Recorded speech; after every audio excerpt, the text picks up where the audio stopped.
नमस्कार दोस्तों, दमदार क्लास में मैं नीरज आपका हार्दिक स्वागत करता हूं।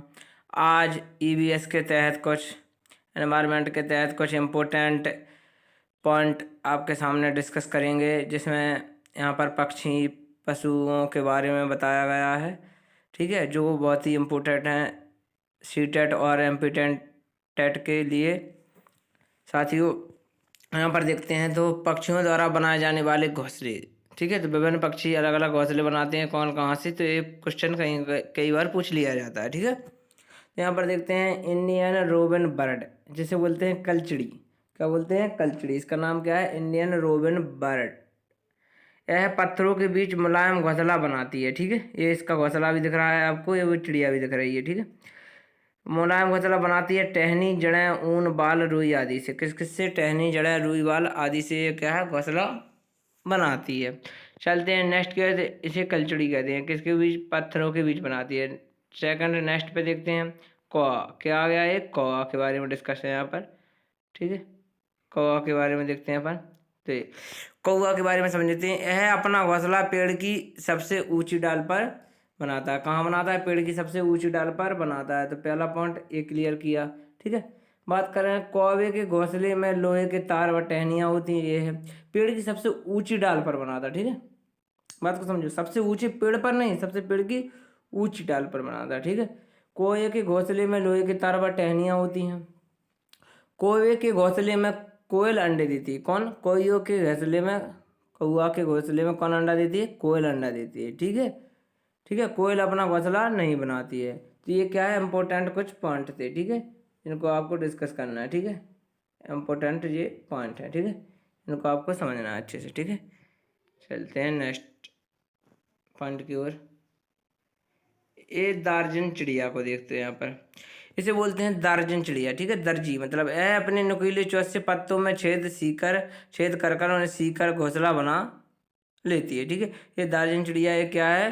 पत्तों में छेद करके अपना घोंसला बनाती है, जिसे दर्जन चिड़िया बोलते हैं। ठीक है, क्या है? छेद करके सिल्की घोंसला बनाती है। चलते हैं नेक्स्ट पॉइंट की ओर, देखते जाओ यहाँ पर। आती हूँ, ये रहा बीबर पक्षी। क्या सब? बीबर पक्षी ज़्यादातर कुओं में ये मिलता है। जो कुआं होते हैं, कुओं में इनके घोंसले मिलते हैं। ठीक है, बीबर पक्षी नर है, नर घोंसला बनाता है। तो ये रहा बीबर पक्षी। ठीक है, नर घोंसला बनाता है तथा मादा उसी से उसे चुनती है। तो ये रहा बीबर पक्षी का घोंसला। ठीक है, चलते हैं नेक्स्ट पॉइंट की ओर। हाँ, ये रहा काफ्था पक्षी। कौन सा पक्षी? काफ्था पक्षी। ठीक है, तो कैक्टस के कांटों के बीच या मेहंदी के मेड़ में अपना घोंसला बनाती है। काफ्था पक्षी है जो, वो क्या है? कैक्टस। ठीक है, नागफली ज़्यादातर बोलते हैं अपन। इसके कांटों के बीच क्या है? ये घोंसला बनाती है। ज़्यादातर रेगिस्तानी इलाकों में ये कैक्टस पाया जाता है। ठीक है, चलते हैं नेक्स्ट पॉइंट की ओर। नेक्स्ट पॉइंट ये रहा कबूतर के बारे में। गौरैया और कबूतर। ये रही साहब, ये है पहली वाली। क्या है? ये गौरैया। ये क्या है? गौरैया है। ठीक है, ओके, ये क्या है? गौरैया है। ओके, और रहा कबूतर की बात करें तो कबूतर ये है। ठीक है, ये क्या है? अपना कबूतर है। ठीक है, बात करें तो गौरैया, गौरैया यहाँ पर आमतौर पर घर के आसपास घोंसला बनाती है, जैसे अलमारी के पीछे, छत या आईने के पीछे। लगा लगा गौरैया क्या है? क्या है? घोंसला बना लेती है। जिसे अपन देखते हैं तो ये क्या है? आम चिड़िया लगती है अपन को, जो घरों में देखने को मिल जाती है। पर उसका सही नाम क्या है? उसका सही नाम है गौरैया। उसका सही नाम क्या है? गौरैया है। ठीक है, अब देखते हैं यहाँ पर कबूतर की बात है। कबूतर पुराने मकान या खंडरों में घोंसला बनाते हैं। ज़्यादातर कबूतर कहाँ बनाते हैं? पुराने मकान और खंडरों में। और गौरैया आपको नॉर्मल रूप पर सभी स्थानों पर देखने को मिल जाती है। ठीक है, चलते हैं नेक्स्ट पॉइंट की ओर। ठीक है, चलो, ये रहा बसंत गौरी पक्षी। कौन सा है? बसंत गौरी पक्षी। ठीक है, इसे कटफोड़ा भी बोलते हैं। ठीक है, कटफोड़ना मतलब काट को तोड़ना। तो पेड़ के तनों में गहरा छेद बनाकर अंडे देती है। ठीक है, इसकी चोंच बहुत ही हार्ड होती है, जिससे क्या है? पेड़ के तने में छेद कर लेती है और उसी में क्या है? अपना घोंसला बनाकर उसी में अंडे देती है, उसी में बच्चे पैदा करती है। ठीक है, तो ये रहा बसंत गौरी पक्षी। ठीक है, चलते हैं नेक्स्ट पॉइंट की ओर। शक्कर खोरा पक्षी आ गया। ये क्या है? शक्कर खोरा पक्षी। ठीक है, ये आपको बहुत से पेड़ पर देखने को मिले होंगे। ठीक है, तो यह पेड़ या झाड़ी की डाली पर लटकता घोंसला बनाते हैं। इसमें रुई, सूखे पत्ते व कपड़ों के चिथड़े आदि होते हैं। ठीक है, ये चीज़ें आपको मिलती हैं यहाँ पर, ठीक है। चलते हैं नेक्स्ट पॉइंट की ओर। नेक्स्ट पॉइंट ये रहा उल्लू के बारे में, ठीक है। ये कौन सा पक्षी है? उल्लू।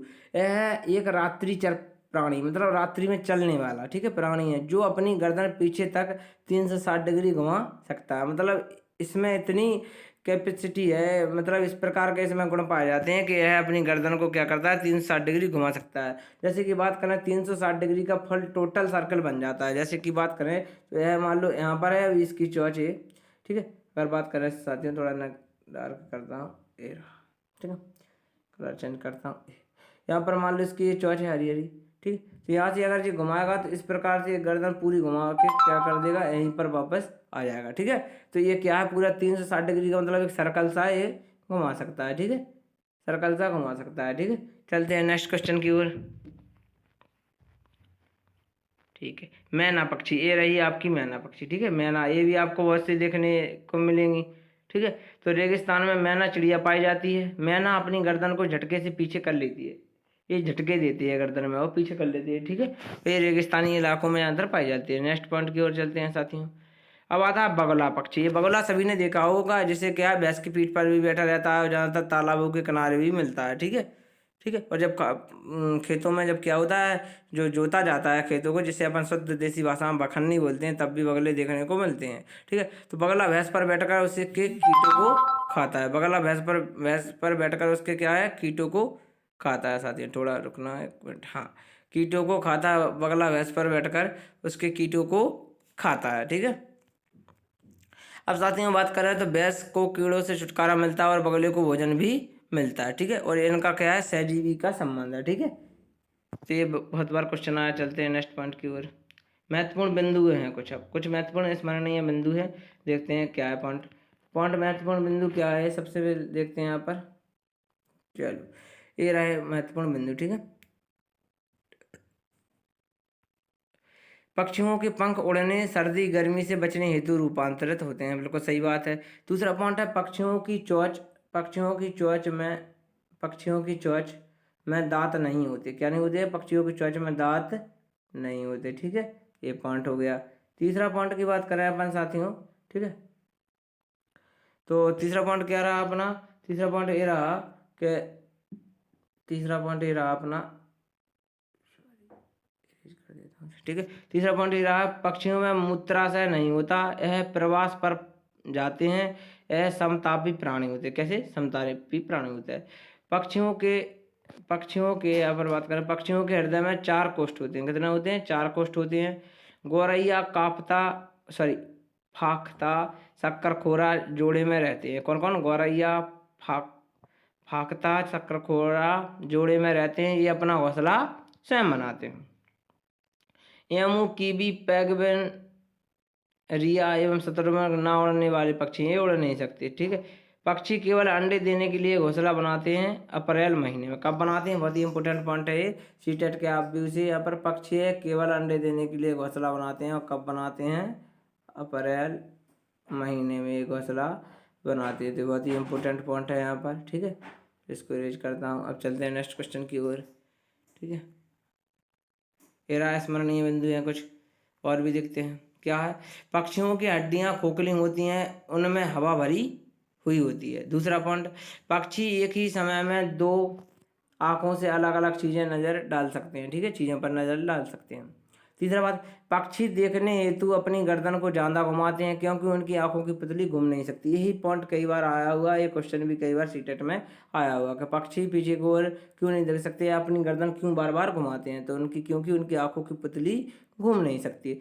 चील, बाज व गिद्ध हमसे 4 गुना दूर तक देख सकते हैं, ये भी बहुत ही इंपॉर्टेंट पॉइंट है, बिल्कुल, ठीक है। रात में जागने वाले जानवर हर चीज को काली सफेद में देखते हैं। ये सभी तीनों पॉइंट बहुत ही इंपॉर्टेंट हैं। वैसे पॉइंट तो पूरे इंपॉर्टेंट है, पर ये तीनों पॉइंट ज़्यादातर सीटेड पॉइंट ऑफ व्यू से आए हुए हैं। चलते हैं नेक्स्ट क्वेश्चन की ओर, देखते हैं साथी, ठीक है। नेक्स्ट आ गया ये जंतुओं के बारे में, भाग 2 है, ठीक है। जंतुओं के बारे में देखते हैं, डिस्कस करते हैं क्या है जंतुओं के बारे में, ठीक है। तो हाथियों की यहाँ पर विशेषता है, क्या है? हाथियों की विशेष जानवरों की, ठीक है, कैरेक्टरिस्टिक ऑफ एनिमल्स, मतलब जानवरों की विशेषता। ये हाथी आपको दिख रहे होंगे साथियों, ठीक है। तो हाथियों की विशेषता क्या है? ठीक है, हाथी झुंड में रहते हैं। पहली विशेषता क्या है? हाथी झुंड में रहते हैं, ठीक है। एक बड़ा हाथी एक दिन में 100 किलोग्राम से ज़्यादा पत्तियां खा लेता है। ठीक है। दूसरी बात करें, केवल 2 से 4 घंटे ही सोता है हाथी। कितना सोता है? केवल बहुत ही कम आराम लेते हैं, 2 से 4 घंटे ही सोते हैं। Only takes 2 to 4 hours on sleep. ठीक है, ऑफ स्लीप। ठीक है। बुजुर्ग हथनियाँ झुंड की नेता होती है। हाथियों के झुंड में जो हाथी होते हैं वो 14 से 15 वर्ष तक के हाथी ही रहते हैं। बाकी जब ज़्यादा उम्र के हाथी हो जाते हैं तो क्या है, झुंड से बाहर चले जाते हैं, अकेले रहते हैं। ठीक है। और हाथियों की जो हथनी होती है, सबसे बुजुर्ग हथनी होती है, वो झुंड की क्या है, सरदार होती है। ठीक है। ये अपन ने क्या है, हाथी की विशेषता समझी। आगे चलते हैं, देखते हैं और क्या है। हाँ, 10 से 12 हाथी वह बच्चे एवं झुंड में रहते हैं। हाथी 14 से 15 साल की आयु तक ही झुंड में रहते हैं, बाकी फिर भी चले जाते हैं। ठीक है। 3 महीने के हाथी के बच्चे का वजन होता है 200 किलोग्राम। ठीक है। यहाँ पर हाथी को केले बहुत पसंद होते हैं। ठीक है। The elephant likes bananas. ठीक है। हाथी को पसीना नहीं आता है, वह पृथ्वी स्थल के सबसे बड़े स्तनधारी है। तो पृथ्वी स्थल पर सबसे बड़ा स्तनधारी कौन है? हाथी है अपना। ठीक है। हाथी की विशेषताओं के बारे में आपने समझा। अब देखते हैं कुछ सांप की विशेषता। ठीक है। तो यहाँ पर लिखा है कैरेक्टरिस्टिक ऑफ स्नेक। ठीक है। तो क्या है, there are only 4 kinds of poisonous snakes in India. ठीक है। Poisonous snakes of India. ठीक है, मतलब इंग्लिश में ये लिखा है, हिंदी में समझते हैं। हिंदी में क्या लिखा है, भारत में केवल 4 तरह के जहरीले सांप होते हैं। कौन कौन सा होता है? कोबरा होता है, और करैत होता है, कॉमन करैत बोलते हैं इसे। ठीक है। दुबैया बोलते हैं इसे, और अफाई होता है। कितने प्रकार के सांप होते हैं? सिर्फ 4 प्रकार। कौन से? नाग, जैसे कोबरा, करैत, दुबैया और अफाई। ये 4 प्रकार के नाग होते हैं, देख लीजिए यहाँ पर। कोबरा, करैत, ठीक है, यहाँ पर दुबैया, और क्या होता है जो अफाई। ठीक है, जमाऊ बोलते हैं जिसे, और ये अफाई। ठीक है। चलते हैं, सभी है, चलते हैं नेक्स्ट पॉइंट की ओर। हाँ, सांप के बारे में कुछ और विशेषताएं हैं। देखो, बहुत ही इंपॉर्टेंट अच्छे सांप दिख रहे हैं यहाँ पर। ठीक है, दिखाता हूँ आपको, देख लीजिए, आप भी देख लीजिए। ठीक है। तो यहाँ पर क्वेश्चन क्या है, सांप के काटने की दवा, सॉरी क्वेश्चन नहीं, ये पॉइंट है। सांप के काटने की दवा सीरम क्या होती है? सीरम। सांप की जहर से ही बनती है। क्वेश्चन आ जाए कि सांप के काटने की दवा किससे बनती है, तो सांप की जहर से ही बनती है। कौन सी होती है? सीरम होती है। ठीक। सांप के दो, ओनली दो, कितने? 2। सांप के 2 खोखले दांत होते हैं जिनके द्वारा वह जहर छोड़ता है। सांप के कितने खोखले दांत होते हैं? 2 खोखले दांत होते हैं, इनके कारण वह जहर छोड़ता है। ठीक है। सांप के बाहरी कान नहीं होते, वह जमीन पर हुए कंपन को सुनता है। ठीक है।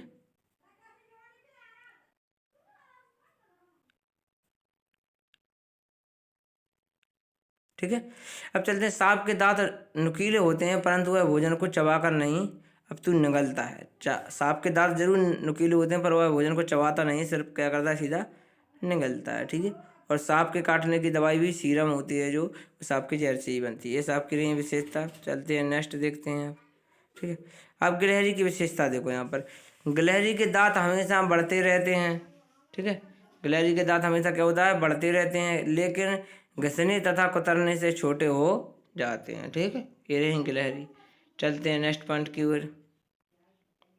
अब देखो सलांत की विशेषता है। सलांत, ठीक है, सलांत भालू जैसा जानवर है, बिल्कुल सही बात है। ठीक है, स्लॉथ।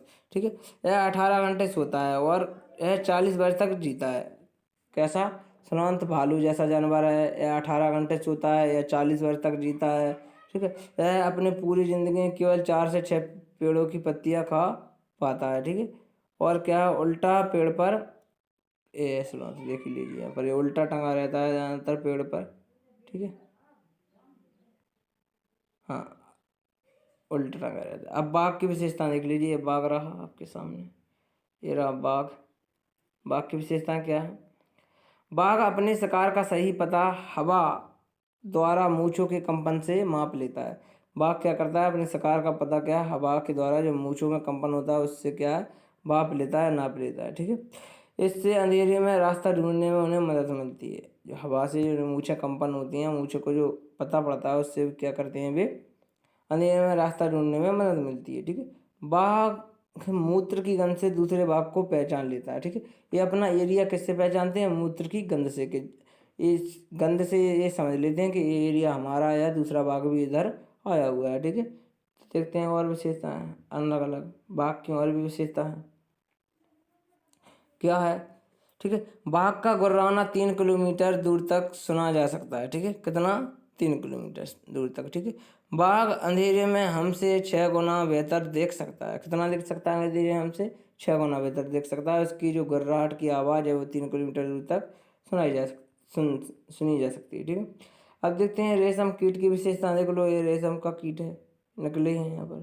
ठीक है, इसकी बात करते हैं। रेशम कीट अपनी मादा को कई किलोमीटर दूर से पहचान लेता है। ठीक है, ये भी बात सही है। चलो कुछ महत्वपूर्ण बिंदु देख लो। कान सुनने में मदद करते हैं। पक्षी, मेंढक, छिपकली, मगरमच्छ के भी कान होते हैं। किस किस के? पक्षी के भी, मेंढक के, छिपकली, मगरमच्छ के भी, लेकिन दिखाई नहीं पड़ते। इनके छेद जैसे कान होते हैं। कैसे होते हैं? छेद जैसे कान होते हैं। अंडे देने वाले जीव अंडज कहलाते हैं। अंडा लिखा है जबकि वो अंडज है, अंडज कहलाते हैं। ठीक है, जैसे मछली, मेंढक, सरीसृप और पक्षी, इन जीवों के कान दिखाई नहीं पड़ते पर वह शरीर पर बाल नहीं होते। इनके कान भी दिखाई नहीं पड़ते और शरीर पर बाल भी नहीं होते। बच्चे देने वाले जीव जरायुज जर्सन उपजे कहलाते हैं। जैसे स्तनधारी, उनके कान दिखाई पड़ते हैं और वे बच्चे देते हैं और उनके शरीर पर भी बाल होते हैं। ठीक है, अब देखते कुछ महत्वपूर्ण बिंदु और देख लीजिए यहाँ पर। गाय के आगे के दांत छोटे, पीछे के बड़े तथा चपटे होते हैं। बिल्ली के दांत नुकीले, मांस फाड़ने हेतु प्रयोग में लाए जाते हैं। कंगारू चूहा कभी पानी नहीं पीता। छिपकली, मेंढक सिर्फ सर्दी से बचने हेतु शीत निद्रा में चले जाते हैं। गाय 4 घंटे, अजगर 18 घंटे, जिराफ 2 घंटे, बिल्ली 12 घंटे, हाथी 2 से 4 घंटे तथा शेर 8 घंटे तक सोते हैं। शेर कितना सोता है? 8 घंटा। गाय 4 घंटा, अजगर 18 घंटे, जिराफ सोता है अपना 2 घंटा। ठीक है, अजगर सोता है 18 घंटा, रिवीजन कर लीजिए। गाय सोती है 4 घंटे, शेर सोता है 8 घंटे। ठीक है, ठीक है, जिराफ 2 घंटे, बिल्ली 12 घंटा सोती है, हाथी 2 से 4 घंटे सोते हैं।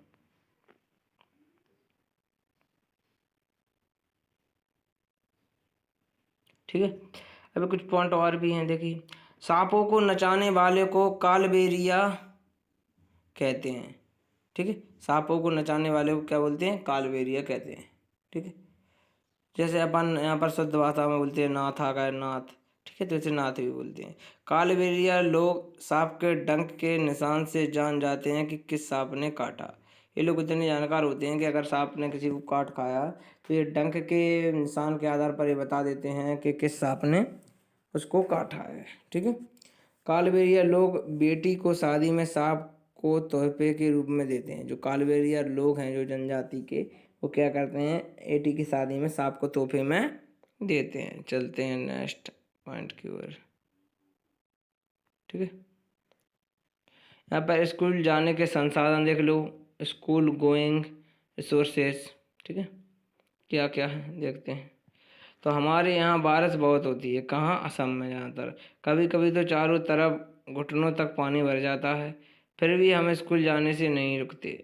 एक हाथ में किताब उठाते हैं और दूसरे हाथ में बांस को पकड़ते हैं। हम जल्दी जल्दी बांस और रस्सी से बना पुल पार कर जाते। ये बना हुआ है पुल, देख लीजिए आपके सामने। ठीक है, अब कुछ लोग क्या है, टोली में भी जाते हैं। जैसे कि एक टोली जब निकलना हो लद्दाख वगैरह में, तो ये क्या है, टोली से इधर से उधर क्रॉस करते हैं, नदी पार करते हैं। स्कूल पहुंचने के लिए हमें रोज नदी पार करनी होती है। खूब चौड़ी और गहरी नदी, नदी के पार जाती हुई मजबूत लोहे की रस्सी होती है। ये देखो, दिख रहा है आपको। यह दोनों तरफ से भारी पत्थरों या पेड़ों से कसकर बंधी होती है।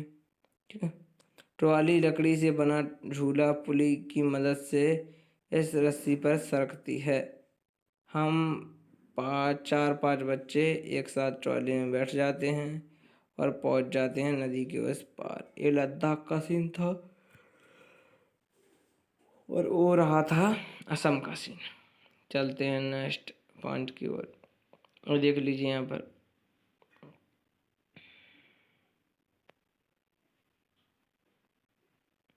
ये क्या है, सीमेंट ईंट का पुल बनाया गया है। ठीक है, सरियों से पुल बने होते हैं जिससे उतरते रहते हैं लोग बाग।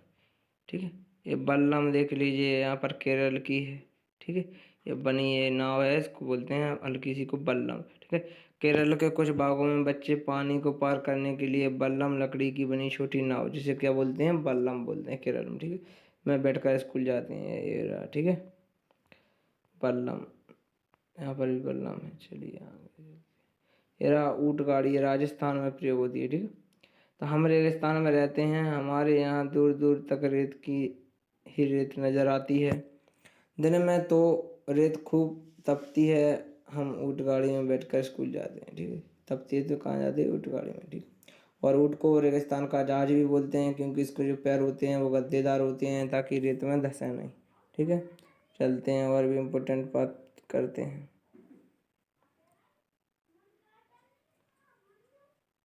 ठीक है, एक ग्रामीण क्षेत्र का इलाका है जहाँ पर हम बैलगाड़ी पर बैठकर हरे भरे खेतों में से धीरे धीरे निकलते हुए स्कूल पहुँचते हैं। तेज धूप या बारिश हो तो हम अपनी छतरियाँ खोल लेते हैं। ये बैल गाँव का है ज़्यादातर। ठीक है, साइकिल की सवारी से भी बच्चे स्कूल जाते हैं। ठीक है, यह है जुगाड़ बोलते हैं इसे, क्या बोलते हैं, जुगाड़। ये गुजरात में चलती है। ठीक, कहाँ चलती है, गुजरात में। ठीक है, हमारी गाड़ी का नाम है जुगाड़। यह फट फट करती हुई चलती है ना, शानदार आगे से देखो तो मोटर बाइक की तरह दिखाई देती है, पर पीछे से लकड़ी के फट्टों से बनी होती है। ये ज़्यादातर इसको ये बच्चों को ले जाने आ जाने के काम आती है, ज़्यादातर गुजरात में चलती है। ठीक है, ठीक है, कुछ बच्चे क्या है, जंगल से भी जाते हैं। ठीक है, ये देखो यहाँ पर बर्फ पर चलते हैं बच्चे। यहाँ पर कुछ जम्मू कश्मीर साइड बर्फ है, तो यहाँ पर ज़्यादातर बर्फ पे ही चलती। ठीक है, नॉर्थर्न हिल मतलब। ठीक है,